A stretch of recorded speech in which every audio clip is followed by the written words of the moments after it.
నువ్వు రాగానే గేటు కొట్టమ్మా అన్న నిన్ను.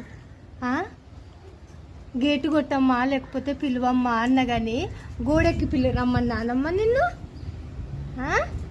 బృందా, నువ్వు ఎట్లా చేస్తావమ్మా? నువ్వు ఏ పని చెప్తే ఆ పని చేస్తావుగా బానే. నీకు నీకు పిసి ఇవ్వాలా? ఇవ్వాలా? అన్నేం తీసుకురాలేగా నువ్వు. నిన్ను అన్నయ్య తీసుకొస్తలేడని నువ్వు అన్నేం తీసుకొస్తలేవా? సరే మరి ఇప్పుడు ఎట్లా వెళ్తావు? మరి నువ్వు దిగొస్తావా? నీకు ఇట్లనే ఇయ్యనా? సరేలే, ఇక నువ్వు ముందు తినడమే కావాలి నీకు, తర్వాత ముచ్చట. అమ్మో ఇగో నువ్వు కూడా దిగు. తత్తు చూసిననుకో ఒత్తుకుంటాడు నాయనా.